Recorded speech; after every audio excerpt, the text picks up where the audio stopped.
Nuestra clase de hoy es porfirina, pigmentos biliares.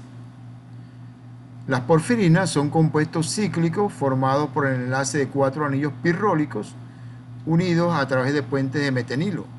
Esto que ustedes miran acá. Y las metaloporfirinas son complejos de porfirina más iones metálicos enlazados a los átomos de nitrógeno de los anillos de pirrón. Cuando se trata de que tiene un hierro en su parte central, hablamos del grupo En de la hemoglobina. Si es magnesio, estamos hablando de clorofila presente, por supuesto, en las plantas. Entonces la sustitución va en el centro, ya el grupo de ya sea el hierro o el magnesio. ¿Cuáles serían en las porfirinas? De acuerdo a la estructura de Fischer, ¿cuál sería su sustituyente? ¿Y cómo sería la disposición de esto? Fíjense, los sustituyentes pueden ser acetato, esta que ustedes miran acá y que lo tienen en este anillo, puede ser acetato, propionato, metilo, vinilo. Este dato es importante. Y numeramos los anillos así 1, 2, 3, 4, de acuerdo a cómo giran las agujas del reloj, al igual que la numeración donde van los sustituyentes. Esta es la posición 1 del anillo 1. En este caso tendríamos acetato, pero pueden ser otros. Estos compuestos pueden ser, de acuerdo a la disposición, simétricos o asimétricos. Fíjense, los que tienen disposición simétrica son los de tipo 1, estos que ustedes miran aquí abajo, y tienen entonces, si uno miramos acá, tienen en este caso acetato, propionato, acetato, propionato, acetato, propionato, y en el cuarto anillo acetato, propionato, en la misma secuencia.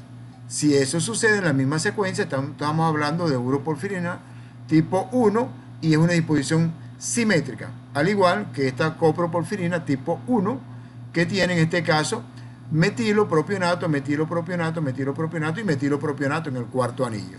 Entonces es una disposición simétrica. Si es asimétrica, hablamos entonces de los de tipo 3, uroporfirinógeno, uroporfirina 3 y coproporfirina 3. Entonces, ¿cómo es la disposición acá?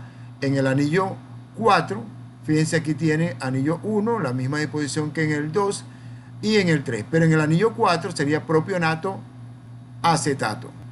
Y si miramos este aquí, la coproporfirina, miren entonces en comparación con el que tienen al lado del coproporfirina 1, la 3 tiene una disposición asimétrica. Viene así metilo, propionato, y aquí entonces pasa propionato, metilo. Esta es una disposición asimétrica y son generalmente los de tipo 3, mientras que los de tipo 1 son simétricos. Las hemoproteínas son aquellas proteínas que contienen un grupo En, y en este grupo En, por ejemplo, si hablamos de hemoproteínas, obviamente tienen un hierro en su parte central. Las protoporfirina 3, fíjense, porfirina progenitora del En, que aparece acá, con una disposición asimétrica, si miramos acá, entonces ellas son sujetas de la acción de la ferroquelatasa que le incorpora el hierro y forma el grupo En, esto que miramos acá y como lo tienen acá. Ahora, las hemoproteínas contienen un grupo En. Obviamente, ¿cuáles serían esas hemoproteínas? La hemoglobina es una, la mioglobina es otra, que lo conocemos, citocromo C, citocromo P450, la catalasa, la triptófano pirrolasa. Son ejemplos de las diferentes hemoproteínas que tenemos. ¿Por qué tenemos que explicar esto? Debido a que se tiende a pensar o creer que solamente es la hemoglobina o la mioglobina lo que tiene un grupo En. Pues hay otra. Esto significa que en el momento que se degradan, se catabolizan estas proteínas, también liberan ese grupo En, solo que en la proporción en comparación con la hemoglobina y la mioglobina es mucho menor. Fíjense entonces cómo hacemos la síntesis del grupo En. Esta síntesis la va a realizar esta enzima que se denomina alasintasa, o mejor dicho, delta amino lebulinato sintasa, delta amino lebulinato sintasa, que ahora en adelante lo vamos a mencionar como alasintasa.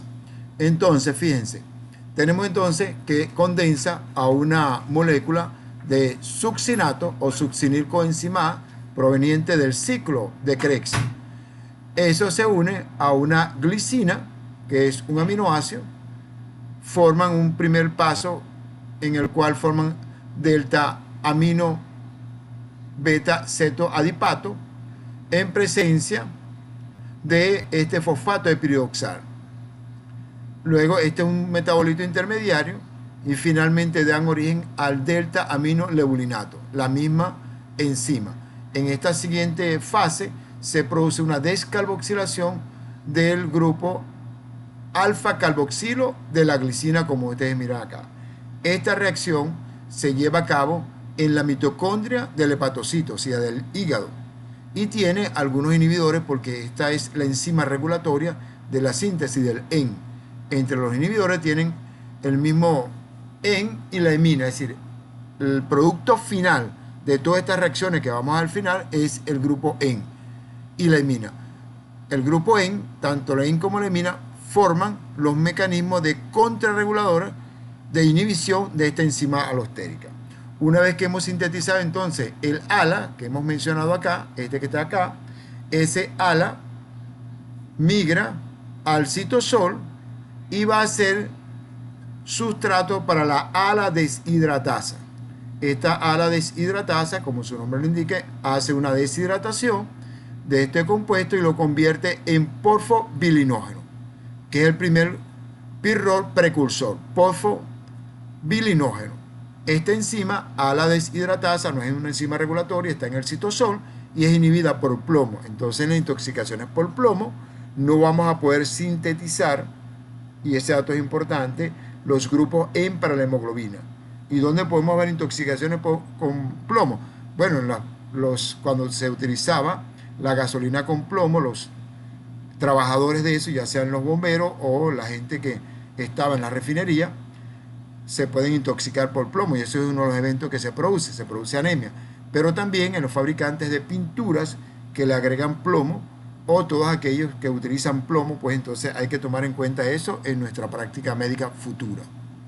Fíjense entonces, aquí tenemos lo que hemos mencionado anteriormente y damos origen al porfobilinógeno, que hemos dicho ya que es el primer anillo pirrólico.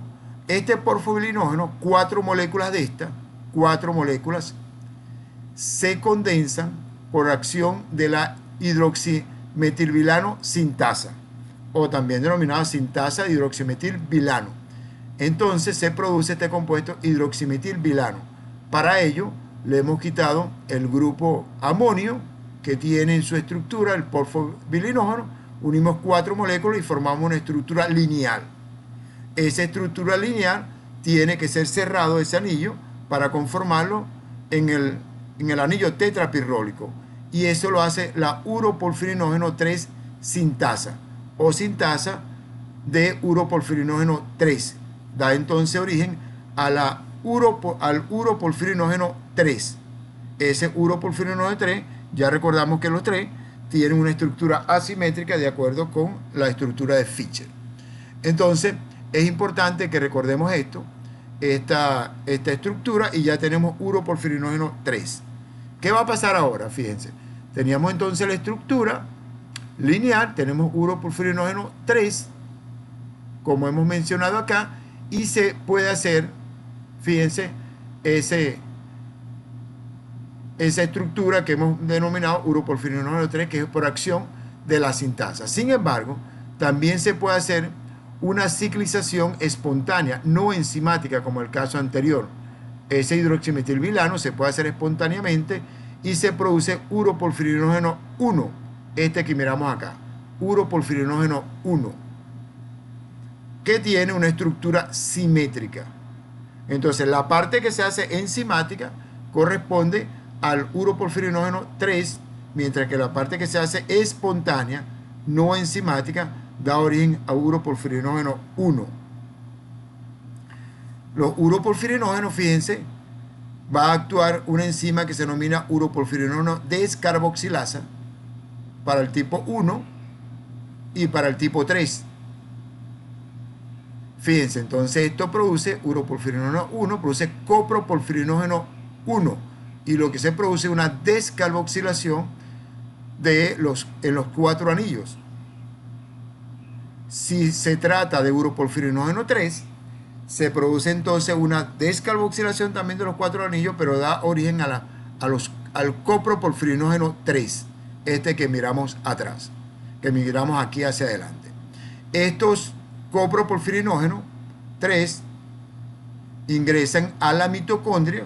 Todo esto que estaba sucediendo anterior estaba en el citosol, ingresan a la mitocondria para continuar su síntesis. Entonces, fíjense, hasta ahora tenemos uroporfirinógeno, como mencionamos aquí, y entonces, una vez que se forma coproporfirinógeno 3, él va a penetrar ahora a la mitocondria y se va a convertir en protoporfirinógeno 3, y eso lo realiza esta enzima coproporfirinógeno oxidasa.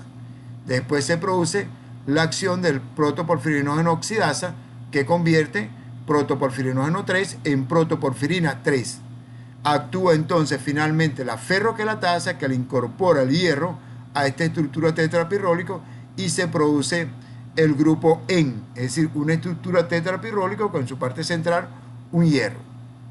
Ahora, uno detalle interesante que tenemos que volver acá ahora en el citosol. Uroporfirinógeno 3 se puede convertir en uroporfirina, fíjense, uroporfirina. Eso se da de manera espontánea en presencia de la luz. Igual que coproporfirinógeno 3 se convierte en coproporfirina 3 de manera espontánea. Y aquellos compuestos o material que contengan uroporfirinógeno o coproporfirinógeno, como el caso inclusive de las S, cuando se exponen a la luz, se puede convertir de coproporfirinógeno a coproporfirina, y eso da una coloración más oscura que la tenía anteriormente. Ahora, fíjense también, uroporfirinógeno acá, de la que se hace espontáneamente, uroporfirinógeno 1, pudiéramos denominarlo así, se convierte en uroporfirina 1 por acción de la luz, igual que coproporfirina 1 se convierte en coproporfirinógeno 1, se convierte en coproporfirina 1. Esos datos importantes, se hace espontáneamente cuando se expone a la luz. Ahora fíjense, la uroporfirina, solo las porfirinas tipo 3 tienen importancia fisiológica en los humanos. Esta, la de tipo 1, no tenemos mucha importancia, solamente la 3 son los que tienen importancia en los humanos. Los porfirinógenos son incoloros, y las porfirinas, como les he mencionado, son de color en el espectro de luz visible y de absorción ultravioleta, o sea, en un rango de 400 nanómetros en la banda de SORE. Por eso, nosotros cuando tenemos una degradación de glóbulos rojos, porque se produce una anemia hemolítica, por ejemplo, en el recién nacido, o cuando queremos que no se degrade, o se está en degradación, podemos entonces convertir por exposición de la luz los uroporfirinógenos a uroporfirina, y de esta manera lo podemos, digamos, desactivar. En cuanto a la síntesis, la vía total, fíjense entonces, si miramos de abajo hacia arriba, hemos partido de succinil coenzima A más glicina, succinato más glicina en la mitocondria, sale el citosol, después regresa a la mitocondria, y esto se da, fíjense, en todo este tipo de reacciones. Al final tenemos el grupo EN, este grupo EN que forma parte de las denominadas hemoproteínas, dentro de esa la hemoglobina, pero son otras, muchas más. Ahora, cuando hay gran cantidad de EN, ellos se unen a un aporepresor, y conjuntamente los dos inhiben la síntesis de la ala-sintasa, y además inhiben alostéricamente a la ala-sintasa, de tal manera que se detiene la síntesis o la producción de grupo EN por este mecanismo. Entonces veamos acá, la síntesis de la ala-2 del EN se realiza en todas las células del mamífero, excepto en el eritrocito maduro, que carece de mitocondria, obviamente, pero el 85% de la síntesis del EN se da en la célula precursora del eritrocito, en la médula ósea. Allí se da. Y la otra parte, la mayor parte de la otra parte, o sea, el 15% restante, se sintetiza en el hepatocito. ¿Para qué? Para entregar ese grupo E para todas aquellas otras hemoproteínas diferentes a la hemoglobina, puesto que el de la hemoglobina se sintetiza en la médula ósea. Y la regulación, como hemos mencionado, está en la unión del grupo E con ambos aporepresores. Entonces, la otra diferencia interesante es que lo miramos acá, la enzima ALA sintasa que hemos mencionado, uno se encuentra en el hígado y la ALA sintasa 2 se encuentra en la médula ósea, es decir, para la síntesis de ese compuesto para el eritrocito. Cuando hablamos entonces, una vez que hemos dicho esto, la síntesis, se pueden producir trastornos en el metabolismo, en el anabolismo, en la síntesis de esto. Esos trastornos se deben a errores innatos en el metabolismo, falla una enzima, hay ausencia de las mismas o está presente pero y no funciona adecuadamente. Entonces son trastornos genéticos o adquiridos debido a anormalidades en la vía de la biosíntesis del EN. Tiene una prevalencia baja estas porfirias. Pueden producir trastornos neuropsiquiátricos, dolor abdominal, fotosensibilidad, deformación tisular intensa. Y de allí las leyendas de que cuando hay este tipo de porfiria, que ya vamos a mencionar más adelante, está la leyenda del hombre lobo. El tipo que en presencia de la luna llena se convertía en un aparentemente lobo, una fiera.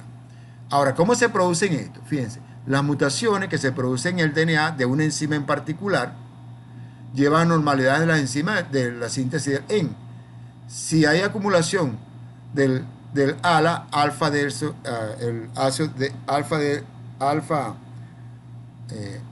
adipato, y del porfobilinógeno, o disminución del grupo E en las células de líquidos corporales, o ambas, se producen signos y síntomas neuropsiquiátricos. O sea, se acumula el ALA o el porfobilinógeno, o ya sea se acumula o disminución del grupo E en las células de líquidos corporales, o ambas, se producen síntomas y signos neuropsiquiátricos. Pero si hay acumulación de porfirinógeno en la piel y en los tejidos, hay una oxidación espontánea de los porfirinógenos a porfirina y se produce la fotosensibilidad y transformación o cambio en la contextura de la piel. Obviamente, si se producen las dos cosas, es lo que la gente menciona que tiene relación con lo del hombre lobo. Sin embargo, es para una en particular. Entonces, veamos acá. Veamos entonces, fíjense, ahora vamos a mirarlo desde aquí. Damos succinil, coenzima A más glicina. Aquí actúa la ácido deltaminolebulínico, sintasa. Este compuesto aquí ya hemos dicho que puede ser el grupo E lo inhibe, no hay ninguna alteración congénita, pero se puede producir cuando actúa la ALA deshidratasa. En este caso, fíjense, hay una alteración por el plomo que, además de inhibir a la ALA deshidratasa, también inhibe a la ferroquelatasa, y en este caso es muy sensible al plomo. La coproporfirina 3 y el ácido deltaminolebulínico se acumulan en la orina. Este compuesto alfa ácido deltaminolebulínico se acumula en la orina porque no se puede eliminar debido a que está fallando esta enzima. Este es una enzima ALA deshidratasa que está inhibida por plomo, y entonces tenemos que estar presentes o pendientes en los trabajadores que manipulan plomo. Si no pasa nada con esta enzima y progresa a porfobilinógeno, la siguiente enzima que se puede ver comprometida es la que está acá, que es la hidroximetilvilano sintasa, esta que está acá. Entonces, aquí está una enfermedad aguda que se produce por carencia congénita de esta enzima. Se acumula porfobilinógeno. En este caso, fíjense, estamos hablando de este. Se acumula porfobilinógeno, este compuesto que está acá. Se acumula ALA, o sea, ácido deltaminolebulínico. Y los pacientes, como no se han producido los uroporfirinógenos y los coproporfirinógenos, no presentan fotosensibilidad. Entonces, esto es importante. La orina, por el contrario, si la exponen a la luz y al aire, sí se tornan oscuras, porque el porfobirinógeno puede después transformarse y dar ese origen transformándose más oscura, porque este porfobirinógeno tiene mayor coloración. Ahora, supongamos que no hay defecto aquí y progresa a hidroximetilvilano, porque está presente la enzima. Bueno, entonces si progresa acá, este hidroximetilvilano se puede transformar en uroporfirinógeno 3, que es el que está presente en los humanos, porque uroporfirinógeno 1 y coproporfirinógeno 1 no es tan importante en los humanos, es el 3. Sigamos acá entonces. Se puede transformar en uroporfirinógeno 3, pero si falla la enzima que está presente aquí, que es uroporfirinógeno 3 sintasa, la enzima que iría aquí, si falla, no se va a producir este compuesto. Y por supuesto se produce una porfiria eritropoyética congénita. El uroporfirinógeno 1 y coproporfirinógeno 1 se acumulan en la orina. Y entonces los pacientes, por esa característica, tienden a ser fotosensibles, pero es por la uroporfirinógeno 1 y coproporfirinógeno 1, que en este caso es que toma importancia, porque en términos regulares no se produce esto. Bueno, supongamos que esté presente ahora esta enzima y progresa a uroporfirinógeno 3, se puede producir uroporfirinógeno 3 por vía espontánea y él puede progresar a coproporfirinógeno 3. Si falla la enzima que está presente aquí, que debe estar, que es la descarboxilasa de uroporfirinógeno o uroporfirinógeno descarboxilasa, la que debería estar acá, no está presente, entonces el paciente hace que se acumule uroporfirinógeno 3. Esta es la porfiria más frecuente, si miramos acá, porfiria más frecuente. Y los pacientes son fotosensibles. ¿Por qué? Porque el uroporfirinógeno 3 se va espontáneamente a uroporfirina 3. Si esta enzima está presente y progresamos, se transforma entonces uroporfirinógeno en coproporfirinógeno, que puede llevar una reacción espontánea también, y entra a la mitocondria. En la mitocondria, el coproporfirinógeno 3, por acción del coproporfirinógeno oxidasa, esta enzima que está acá, se transforma en protoporfirinógeno 9. Si falla esta enzima, entonces se acumulan todos los compuestos que están hacia abajo. Y por supuesto se acumula coproporfirinógeno 3, uroporfirinógeno 3, y hay mucha sensibilidad, hay fotosensibilidad en estos pacientes. Y esta sería la coproporfiria hereditaria. Entonces, en estos casos, el paciente tiene mucha fotosensibilidad. Si esta enzima está presente y llega a protoporfirinógeno 9 en la mitocondria, él se va a transformar en protoporfirina 9. En este caso lo hace esta enzima que se denomina protoporfirinógeno oxidasa. Si está presente, se transforma hasta acá. Si no está presente, produce la porfiria variegata. En este caso, se acumula estos intermediarios, en este caso el protoporfirinógeno 3, y los pacientes son fotosensibles. Todos estos compuestos que no se han producido por falla a nivel de esta enzima, se bloquean y se pueden encontrar en la orina. Luego, si está presente la enzima, entonces se produce la protoporfirinógeno 9, actúa la ferroquelatasa y la ferroquelatasa produce grupo EN. Sin embargo, si falla la ferroquelatasa por un defecto congénito, se produce entonces la protoporfiria eritropoyética. Se acumula protoporfirina en los eritrocitos, médula ósea y plasma. Y los pacientes también son fotosensibles. Todos estos pacientes, todos estos que tienen de aquí en adelante e inclusive acá, son fotosensibles. ¿Por qué? Porque si no está presente esta enzima, pues se deriva, se acumulan esto y toma importancia desde el punto de vista de los humanos, los uroporfirinógenos 1, que se transforman en uroporfirina y coproporfirina, el otro compuesto. Y entonces dan fotosensibilidad por esa vía.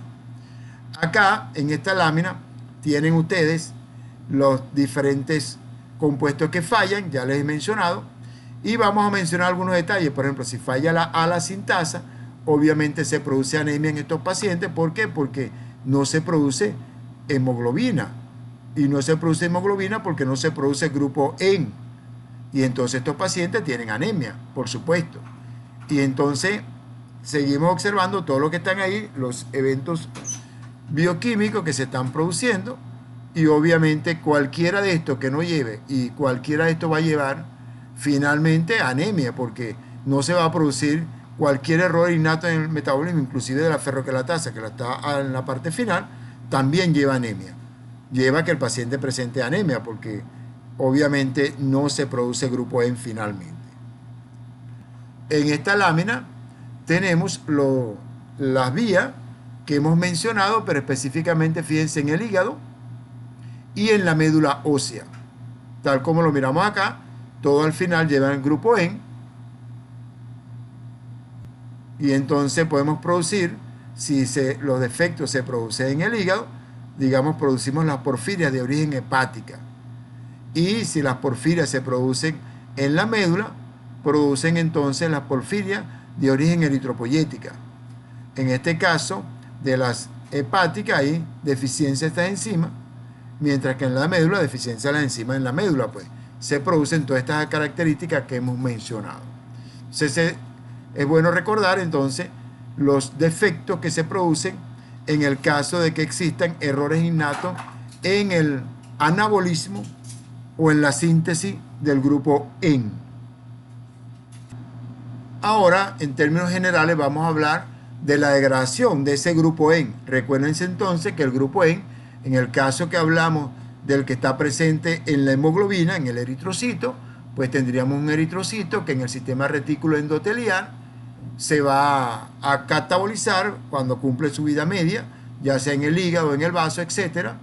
Y se degrada el eritrocito, se degrada la hemoglobina, se separa la hemoglobina por un lado, por otro lado esa hemoglobina que es proteína se convierte en aminoácido, y el grupo EN va a ser llevado desde el sistema retículo endotelial, se convierte en biliverdina, después en bilirrubina no conjugada, va a sangre, transportado por la albúmina, se capta en el hígado. En el hígado, esa bilirrubina que estaba, bilirrubina no conjugada, se conjuga con glucurónido de bilirrubina y se va vía intestinal. Vía intestinal, esa gran parte de la bilirrubina se va a perder una parte por el hígado, y una gran parte también se absorbe nuevamente por un sistema porta-hepático. Veamos entonces cómo es el metabolismo o el catabolismo del grupo E. En condiciones fisiológicas se destruye aproximadamente 1 a 2 por 10 a la 8 eritrocitos. Eso es aproximadamente 6 gramos de hemoglobina por día en un adulto de 70 kilogramos. Y entonces nosotros tenemos la capacidad de sintetizar eso y más diariamente para poder mantener la homeostasis de la hemoglobina. Es decir, si destruimos 1.2 por 10 a la 8 eritrocitos, 6 gramos de hemoglobina, tenemos que tener la capacidad de reponerlo. Entonces el glóbulo rojo, una vez que va al sistema retículo endotelial, separa la hemoglobina, separa de la hemoglobina la globina, el grupo E. Ese grupo E tiene el hierro y tiene el resto de la proteína, pues. La proteína es la globulina, y el grupo E tiene la porfirina y el hierro. El hierro va a los depósitos de hierro o se reutiliza para la síntesis nuevamente de hemoglobina y de otras ferroproteínas. Estas células del sistema retículo endotelial, en la fracción microsomal del hígado, vaso, médula ósea, producen entonces porfirina. Estas porfirinas que estaban en un anillo, ahora se ponen lineales, se produce biliverdina y finalmente bilirrubina. 1 gramo de hemoglobina aporta aproximadamente 35 miligramos de bilirrubina, aproximadamente 250 a 350 miligramos por día. La bilirrubina aportada principalmente por el catabolismo de la hemoglobina también de eritropoyesis ineficaz, otras hemoproteínas como citocromo hepático, es la más importante. Es decir, la más importante en cantidad es la bilirrubina que proviene de la hemoglobina, sin dejar de conocer de que hay otra que se produce citocromo P450, otro citocromo y otras hemoproteínas, pero la cantidad es cuantitativamente poca. Aquí en esta lámina, fíjense, tenemos la porfirina, que va a actuar esta enzima que se llama la oxigenasa. Esta oxigenasa tiene como función, ella hidroliza el anillo tetrapirrólico, lo convierte en una estructura lineal, como lo vemos aquí, es decir, lo convierte en biliverdina, separa al hierro, ese hierro va a los depósitos de hierro, y esta reacción de la oxidasa lo que realiza una hidrólisis, pero a la vez también produce una reducción de esta estructura. Luego esta biliverdina, que tiene un color verdoso, por acción de la biliverdina reductasa, se convierte en bilirrubina. Esta es la bilirrubina indirecta o bilirrubina no conjugada, la cual tiene que ser unida a la albúmina para ser transportada hasta el hígado. Entonces, fíjense, este compuesto biliverdina, que tiene un color verdoso, cuando nosotros sufrimos un hematoma en el cuerpo, porque llevamos un traumatismo o una extravasación de sangre al tejido celular subcutáneo, vemos entonces que eso que denominamos tuvo un morado, por decir algo, dice la gente aquí en Venezuela. Ese hematoma, en la medida que va avanzando el tiempo, en días se va tornando de rojo a rojo oscuro, a violeta, luego marrón, verdoso, hasta que desaparece. Y es porque va la porfirina, va tornándose varios colores hasta pasar a biliverdina y bilirrubina, hasta llegar de verdoso a amarilloso, que es el color de la bilirrubina, que es amarilloso. Fíjense entonces, esta es la enzima que trabaja a ese nivel, y la otra enzima que debemos recordar es esta, la biliverdina reductasa. Este es el catabolismo del grupo EN que hemos mencionado, y ya hemos dicho que se transporta por la bilirrubina hasta el hígado. Ahora, ¿cómo se divide el proceso hepático del metabolismo de la bilirrubina, cuya función final es la conjugación de esa bilirrubina? Entonces, en el hígado podemos dividirlo en tres procesos. Uno denominado captura de la bilirrubina por células parenquimatosas hepáticas. Una vez que se presenta en el hígado, tienen que ser capturados. Una vez que se captura la bilirrubina, entonces se conjuga con glucononato en el retículo endoplásmico. Y después que se conjuga, debe ser secretado en la bilis como bilirrubina conjugada. Veamos entonces. En la captura hepática de la bilirrubina, el que lo transporta es la albúmina, la cual tiene dos sitios de unión no covalentes para la bilirrubina, uno de alta afinidad y uno de baja afinidad. El sitio de alta afinidad puede ligar hasta 25 miligramos de bilirrubina por cada 100 cc de plasma. La bilirrubina excedente, que no se pega esta de alta afinidad, se liga laxamente al sitio de baja afinidad y puede desprenderse fácilmente. Algunos antibióticos que se usan pueden desplazar a la bilirrubina del sitio de alta afinidad también, y además de la baja afinidad. En la superficie sinusoidal de los hepatocitos se captura la bilirrubina que es presentada por la albúmina, y aquí se hace por un mecanismo de transporte facilitado saturable. ¿Qué significa esto? Que si ofertamos mayor cantidad de bilirrubina a este transportador, el transportador se satura, y a pesar de que trabaje o que le ofertemos más, no va a poder transportar más al hígado. Y entonces se queda un remanente y comienza a aumentar la bilirrubina no conjugada. Ese dato es importante para el análisis clínico posterior, y es que aquellos pacientes que tienen una anemia hemolítica, que significa que el glóbulo rojo por cualquier causa se está hidrolizando, se está rompiendo ese glóbulo rojo en el sistema retículo endotelial, se está vertiendo gran cantidad de bilirrubina no conjugada. La bilirrubina es captada en este caso transportada por la albúmina, pero no puede ser captada adecuadamente por el hígado, y entonces en este caso se produce una hiperbilirrubinemia de tipo no conjugada. Es decir, aumenta la bilirrubina, lo cual nos da una idea de que el hígado puede estar funcionando, pero hay una sobreoferta. Puede ser una de las explicaciones clínicas. Ya veremos más adelante que si el hígado no trabaja, no hay una sobreoferta, pero se aumenta la bilirrubina indirecta, ya en este caso porque el hígado no trabajaría. Luego, una vez que está en el citosol, esta bilirrubina que ha sido transportada se une a proteína ligandina y proteína Y, la cual la une y para producir la siguiente fase, y es la fase de conjugación de la bilirrubina. En este caso, la bilirrubina, que es no polar y por eso se une a la albúmina o fue transportada por la albúmina, es conjugada con ácido glucurónico para excretarse en la bili. Esto lo hace esta enzima que se denomina uridindifosfato glucuronosil transferasa en el retículo endoplásmico y lo convierte en mono y diglucurónido de bilirrubina conjugada. Esto que ustedes ven aquí, ácido, aquí lo tenemos, monoglucurónido de bilirrubina, en este caso la bilirrubina que había sido activada por este ácido UDP glucurónico, que se unió a la bilirrubina, ahora se une a la bilirrubina y ahora produce monoglucurónido. Se libera el UDP y luego este monoglucurónido de bilirrubina nuevamente es conjugado y se forma el diglucurónido de bilirrubina, liberándose uridindifosfato.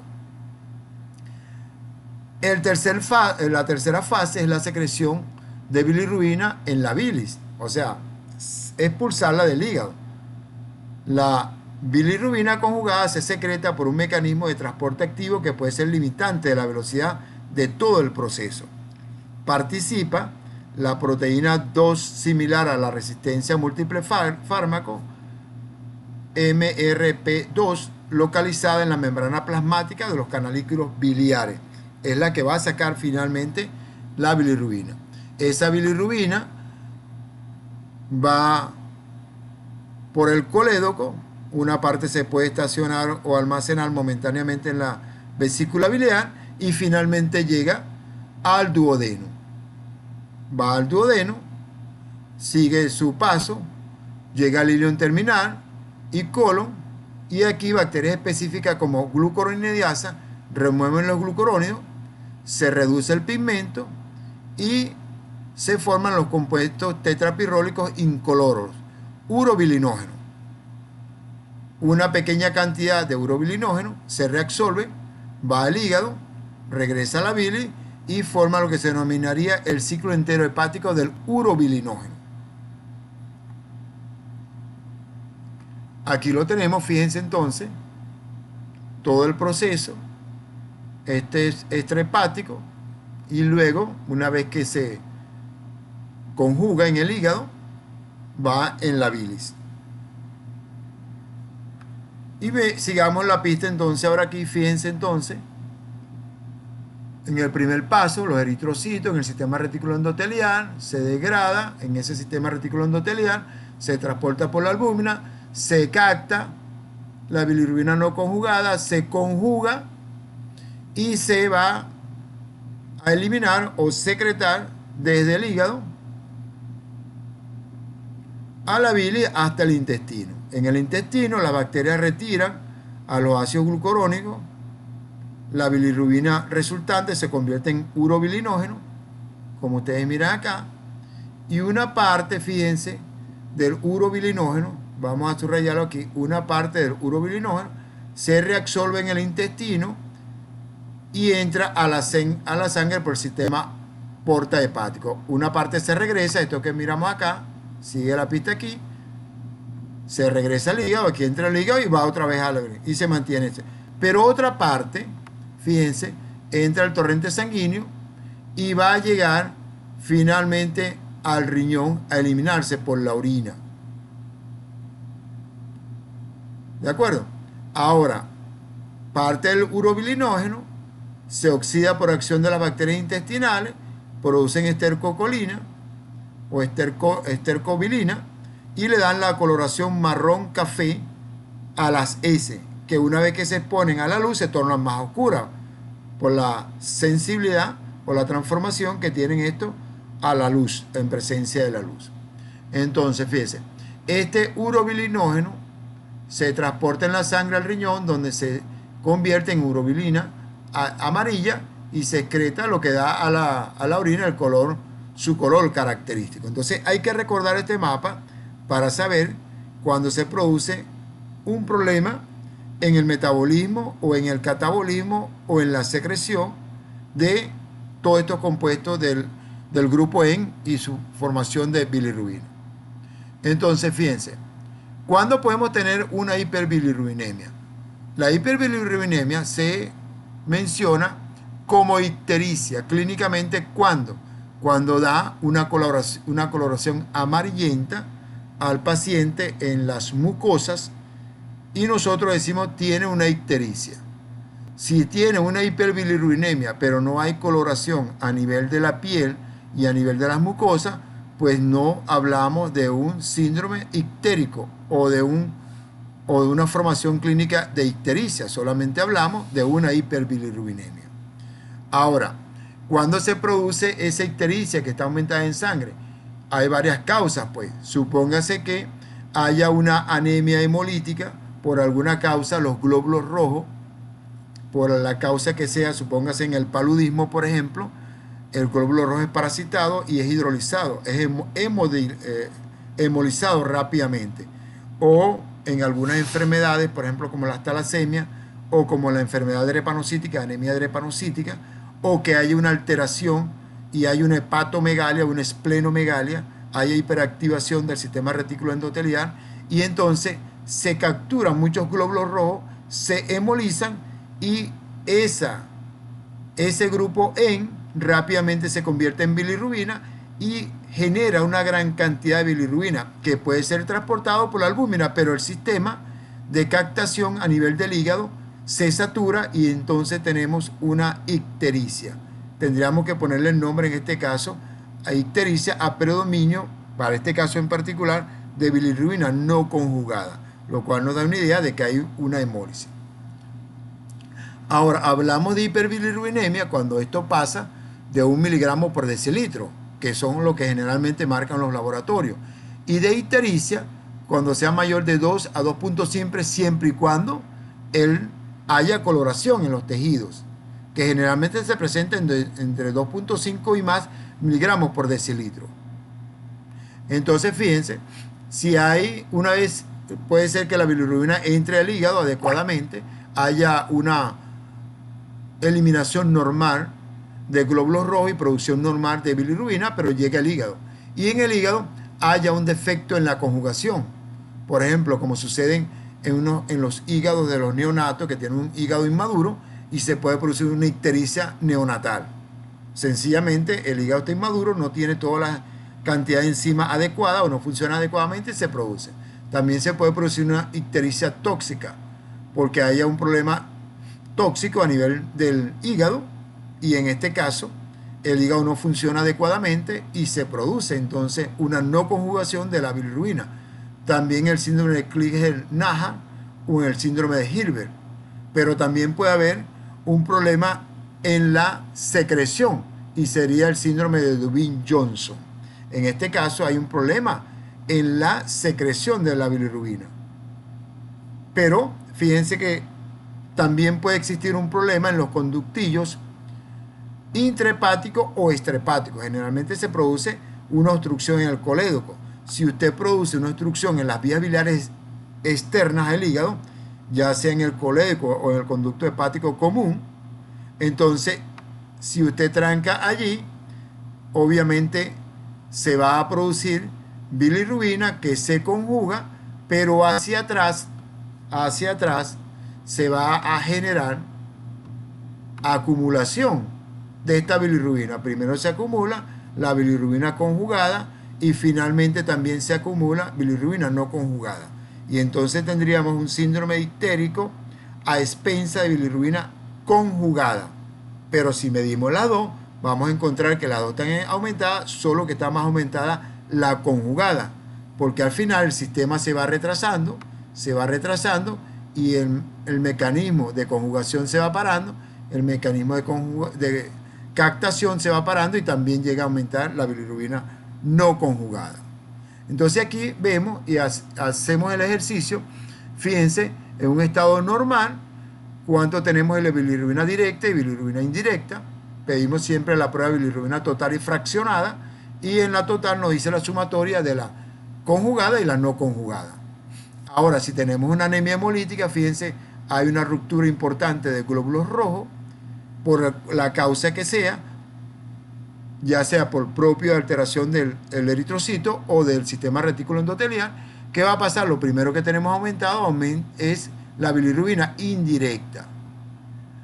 Ahora, si la bilirrubina indirecta está aumentada, ella sobreoferta al hígado, el hígado lo toma y el urobilinógeno al final también aumenta, porque ¿qué va a pasar? Que nosotros estamos sobreofertando al hígado gran cantidad de bilirrubina, se satura el sistema, pero produce gran cantidad. Una parte de eso se reabsorbe, que hemos mencionado, urobilinógeno, y se elimina vía urobilinógeno, vía urinario. Ahora, ¿qué va a pasar? ¿Habrá bilirrubina en la orina? Bueno, habrá la bilirrubina, no habrá, porque regularmente solamente va a estar presente si hay una gran cantidad de bilirrubina conjugada. La que vamos a medir en la orina es la bilirrubina conjugada. Fíjense entonces, vean, no hay. ¿Y qué pasa con el urobilinógeno fecal? Está sobreofertado y también aumenta. Si hay una hepatitis, como ejemplo de una alteración a nivel del hígado, en la conjugación o en la eliminación a nivel de los microtúbulos, entonces nosotros vamos a encontrar que va a estar aumentada la directa, porque se puede estar conjugando, pero hay una obstrucción a nivel de los microtúbulos y no se elimina adecuadamente. Entonces sube la directa, pero también la indirecta va a aumentar porque el sistema se va saturando y no hay, entonces, en este caso, quien pueda captar la indirecta. Entonces, urobilinógeno urinario, hay disminución en presencia de microobstrucción porque no pasa al intestino donde se debe reabsorber, no está pasando y por supuesto disminuye. En este caso, la bilirrubina que sí se ha conjugado, una parte se ha conjugado, se reabsorbe y la vamos a encontrar presente en la microobstrucción hepática. ¿Y qué pasa con el urobilinógeno fecal? Pues no está pasando hasta el riñón, perdón, hasta el intestino. Al no pasar hasta el intestino, disminuye urobilinógeno fecal. Ahora, si hay una ictericia obstructiva, llámese que haya una obstrucción a nivel del coledoco, una obstrucción significa post-hepático, después que se ha conjugado, entonces fíjense, vamos a tener aumentado fundamentalmente la directa, porque se produce la bilirrubina directa y esta empieza a difundir a sangre. Urobilinógeno no va a haber presente porque no pasa al túbulo intestinal y de aquí no va al riñón. ¿Y qué pasa con la bilirrubina en la orina? Va a estar presente por cuanto la que aparece allí es la bilirrubina conjugada, que es la que es polar, porque la bilirrubina no conjugada es obviamente apolar y no va a aparecer en la orina. La albúmina que la transporta no la va a llevar en la orina. Entonces, la que tenemos aquí es la bilirrubina conjugada, que es polar, y entonces aparece en la orina. ¿Y qué va a pasar con urobilinógeno fecal? Bueno, obviamente no va a aparecer o es muy poco, y las S se tornan de color, de muy poco color, y se dice que tienen S hipocólicas o acólicas, sin el color característico marrón.